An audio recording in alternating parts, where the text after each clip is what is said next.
여러분 안녕하십니까? 11조에 대해서 여러 가지 의견이 있습니다.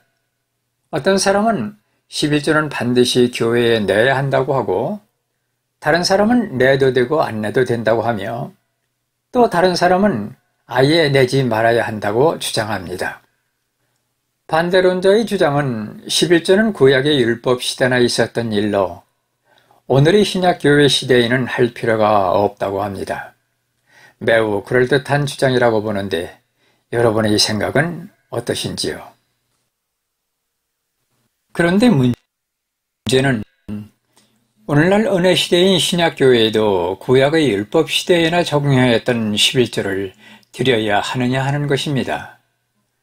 반대론자들은 예수님께서 율법을 폐하셨기 때문에 드릴 필요가 없다고 주장을 합니다.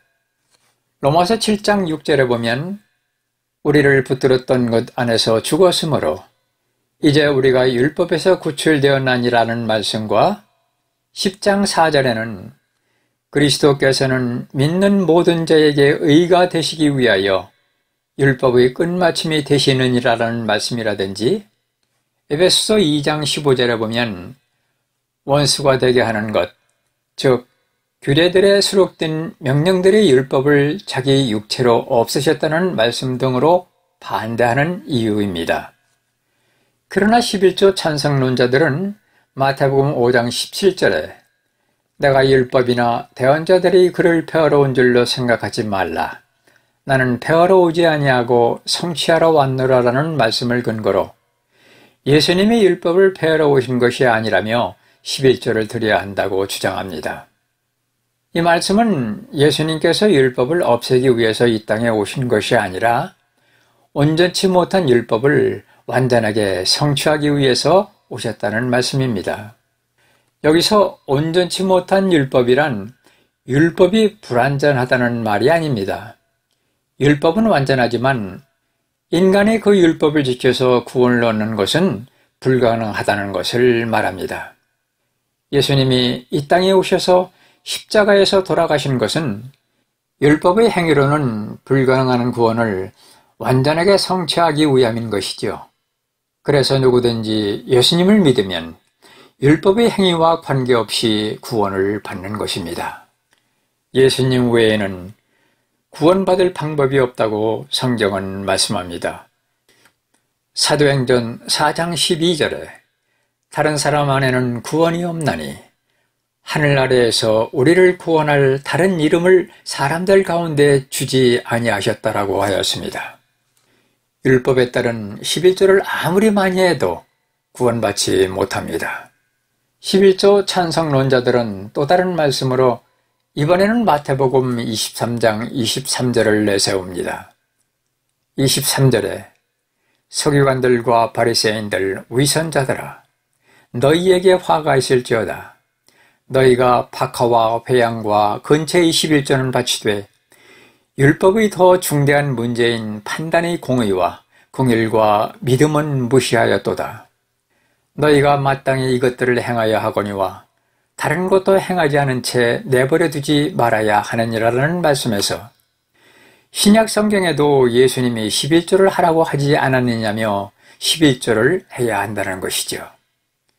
그러나 마태복음은 신약 성경이지만 23장의 내용은 예수님이 십자가에 돌아가시기 이전의 아직 구약 시대입니다.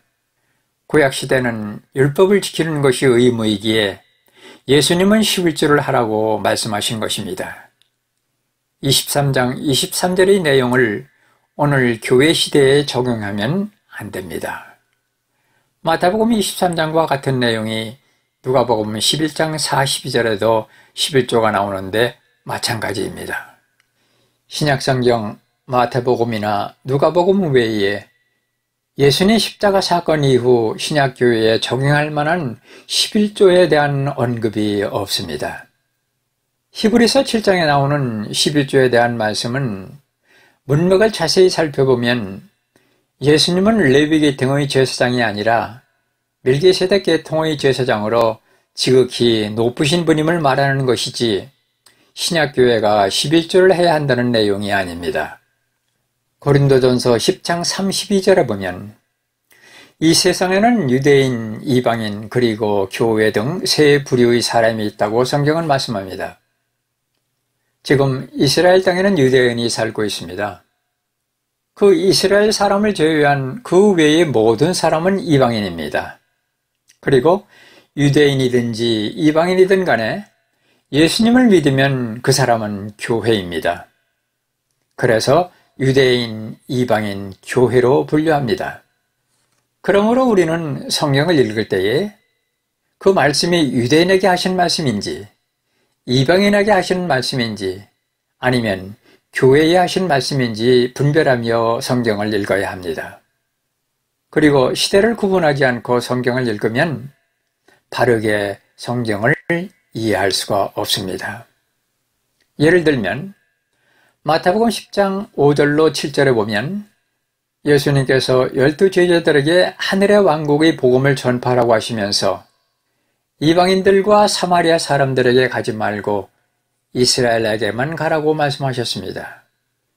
왜 이방인들에게는 가지 말라고 하셨을까요?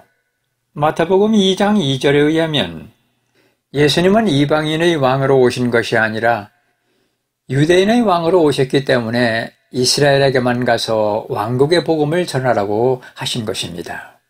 그 당시 예수님은 십자가에 돌아가시기 전이어서 구약시대라 침례 요한도 마태복음 3장 2절에 보면 회개하라 하늘의 왕국이 가까웠느니라며 왕국의 복음을 전파하였고 예수님도 4장 17절에 하늘의 왕국이 가까이 왔다며 회개하라고 하셨습니다. 오늘 우리가 전하는 예수님을 믿고 천국에 가라는 천국의 복음을 전하는 것이 아니었습니다.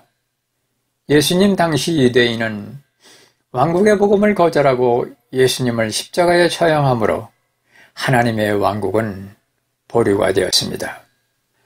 마태복음 28장 19절을 보면 예수님은 그러므로 너희는 가서 모든 민족을 가르치고 아버지와 아들과 성령의 이름으로 그들에게 침례를 주라고 말씀하셨습니다. 마태복음 10장에서는 이스라엘에게만 가라고 하시더니 28장에는 유대인, 이방인 할 것 없이 모든 민족에게 가서 복음을 전하라고 하셨습니다. 같은 마태복음의 말씀인데 10장은 이스라엘에게만 가라고 하시고 28장에서는 왜 모든 민족에게 가라고 하셨을까요? 28장은 십자가 사건 이후이기 때문에 그렇습니다. 구약시대의 왕국복음은 이스라엘에게만 전하면 되지만 예수님이 십자가에서 돌아가신 이후에 천국복음은 모든 사람에게 전해야 합니다. 하나님은 구약시대나 신약시대나 변함이 없으신 똑같은 한 하나님이십니다. 그러나 같은 하나님이시지만 그분의 통치 방식은 시대와 사람에 따라 다릅니다. 구약시대와 신약시대가 다릅니다. 구약시대에나 행하였던 안식일 제도라든지 하나님께 짐승을 잡아드리는 제사장에 의한 제사법이라든지 비늘이 없고 굽이 갈라지지 않고 되새김질을 하지 않는 부정한 것을 먹어서는 안 되는 음식에 대한 규례를 오늘의 신약교회가 지키지 않는 이유가 무엇입니까? 예수님이 십자가에서 돌아가심으로 율법을 완성하였기 때문입니다.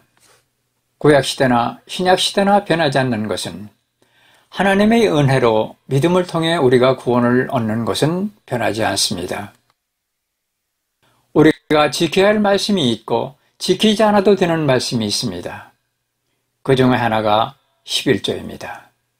11조는 구약시대 신정국가인 이스라엘 백성에게 세금과 같이 성막과 성전 일을 돌보는 레위인과 제사장들을 위해서 그리고 고아와 과부와 나그네를 위해서 하나님이 명령하신 것입니다. 신약교회 시대의 11조는 필요 없는 것입니다. 오늘날의 11조는 일종의 헌금입니다.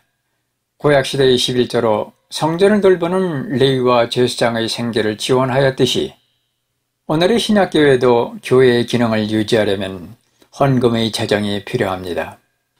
신약성경에 11조를 하라는 말씀은 없어도 헌금을 어떤 마음으로 드려야 하는지 헌금의 원리에 대한 말씀은 기록되어 있습니다. 고린도후서 9장 6절부터 7절에 다만 내가 말하려는 바는 이것이니 곧 인색하게 뿌리는 자는 또한 인색하게 거둘 것이요 풍성하게 뿌리는 자는 또한 풍성하게 거두리라는 것이라. 저마다 자기 마음속에 정한 대로 낼 것이요 마지못해서 하거나 억지로 하지 말지니 하나님은 즐거이 내는 자를 사랑하시느니라고 하였습니다. 이 말씀대로 헌금을 해야 합니다. 복음을 전하고 말씀을 가르치는 선교사나 교역자들의 생활을 보장하고 예배당의 유지 관리를 위해서 헌금은 너무나 필요합니다. 우리가 사용하는 모든 것은 하나님의 것입니다. 우리는 청지기로 하나님의 것을 잠시 관리하며 사용할 뿐 내 것이 아닙니다. 누가복음 12장 13절 이하에 나오는 예수님의 어리석은 부자의 비유 말씀같이 이 밤에 내게서 내 혼을 요구하리니 그러면 내가 예비한 그것들이 누구의 것이 되겠느냐라고 하셨습니다. 신약교회가 11조로부터 해방한 되었을지라도 그 정신만큼은 이어져야 할 것입니다.